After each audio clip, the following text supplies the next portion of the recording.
Hello guys! Good morning! December 5, 2019 and yung vlog. Pero ayun, ngayon is papakita ko sa inyo yung kasi di ba nangako sa inyo sa TV.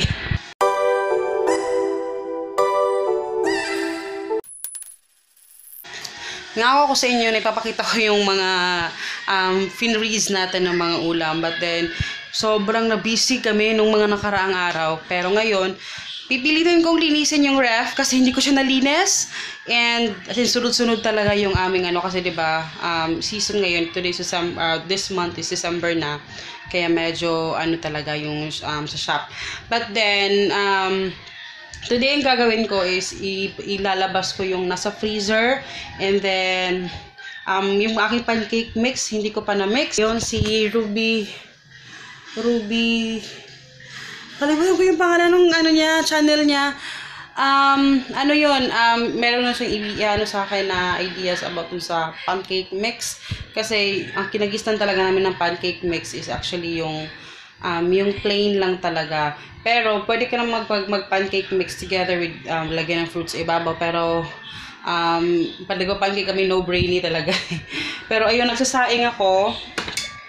Medyo na busy din kami kaninang umaga. Actually kagabi, 1:00 na kami natapos si Papa kasi kami ng mga orders, nagpa kami ng mga orders kasi maagang kinukuha na expose yung mga packages. Tapos yung natira ngayon is yung JNT na lang. So, tapos si Papa ngayon is nag-restock siya. Dapat bukas pa pero hindi na kaya yung stocks. So, kinulang talaga. And yun.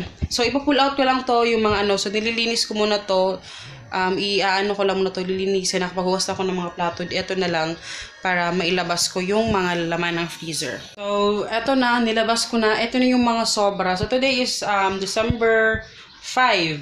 So, eto yung sobra. Ang hindi pa namin naulam talaga. Hindi naman lahat ng ulam namin is bulk cooking. May mga pansit na hindi pwedeng bulk cooking.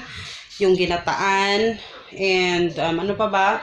Yung mga sabaw. So, hindi ko na binubulk cooking yon. So, eto lang yung natira sa niluto ko. So, ayan, hinilera ko lahat. Naging ganito yung itsura niya. Hindi naging flat. It's because si Papa yung nagpasok sa freezer. Kaya, tignan niyo naman yung itsura. So, eto ay bola-bola na naging flat. So, ayan, medyo magatagal na to sa freezer pero hindi siya nasisira dahil kaya binibilisan kong linisin ngayon yon. And meron kaming lumpia, ito na lang yung natira. Actually, meron pa kaming lumpia mix. And kailangan na ipack ni Papa yan. Hindi pa siya nagkaroon ng time kasi sobrang busy nga. So, ito yung mga pinakbet. Ayan, ito na lang yung natira sa pinakbet kasi kinain na namin nung nakaraan. And then, yung munggo kasi ubos na. So, nakain na namin yung munggo. Last tata namin is nung isang araw, kinain namin. So, naubos na rin yon. And ito na lang yung natira sa fried rice. So, ayan. So, ang fried rice, pag kinakain namin, kailangan talaga totally defrost and initin ulit. Okay? And sa kawali ko lang ito niluluto ulit. Tapos, nagluto ako ng egg para pang nito. So, yan. So, eto naman, eto yung mga isda. Si Papa nagpack nito lahat. So, yun yung tsura. So, yung mga fish na minsan nag-iihaw-ihaw kami sa labas. So, sinaseparate ni Papa. So, siya yung nakatoka dito nung bumili siya. So, ayaw ko nang pakialam. Yan yung trip niya. And eto is ground pork. Ayan, ito yung hindi kasi namin inubos yung kay Ashi kasi ang dami. Ayan. And ito yung isda na ano ba yung isda? Sardinas to na isda. Boneless na siya. Yung pinakita ko sa inyo nung nakaraan na ipiniprito yan together with Tasty Boy. Ayun. And then meron kami ditong chicken. Dalawa na lang chicken namin. Ayan, 2 panggisa. Meron pang chicken loaf. And ito din, meron ding atay. So, ito yung uulamin namin today kasi gusto rin ni Papa kumain ng atay. So, lutuin natin. So, yan yung natira doon sa Meron pa tayong 10 days. Okay?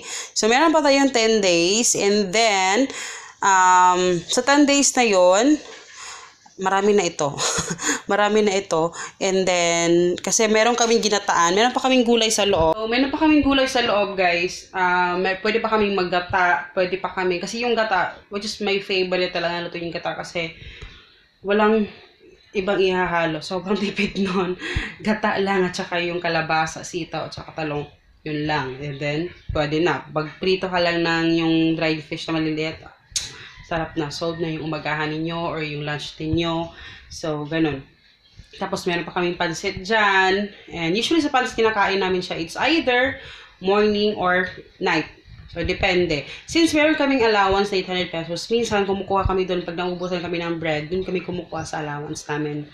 In case na magtaka kayo, paano yan? Yan na lang yung ano ninyo. Pero, yun. And then, yung pancake, kasama rin yun. Kasi every morning, nagka-pancake kami. Hindi mo every morning.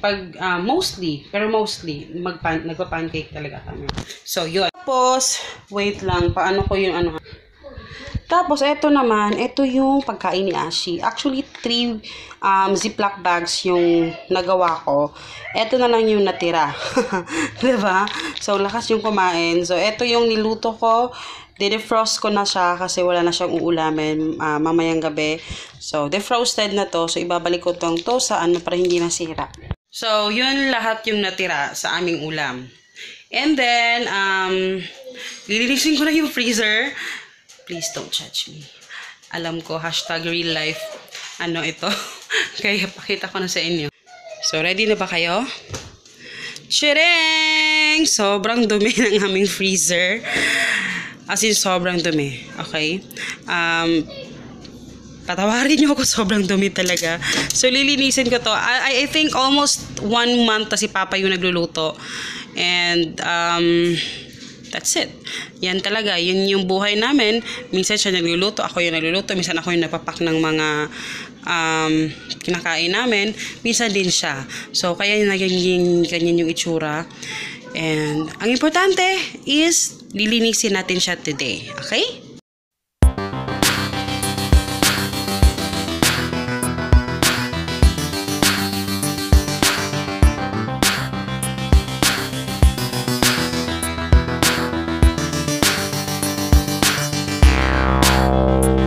So, ayan, finally, nilinis ko na siya.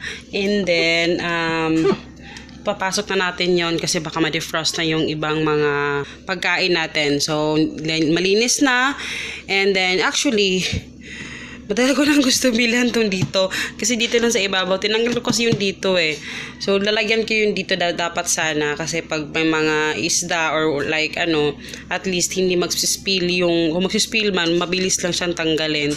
So, for now, yan lang. Medyo madumi talaga yung aming refrigerator. Actually, ang lilinisin ko lang ngayon is actually yung freezer lang. Bukas na naman yung ilalim, yung yung sa baba na ano ref. Kasi, kailangan ko i-prioritize kung ano yung importante.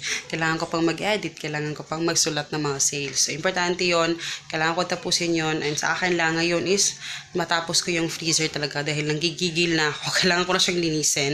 Akin gusto ko makita nyo yun dahil yun yung katotohanan sa ating buhay. Pero ipasok na natin ito dahil baka ma-defrost na ito.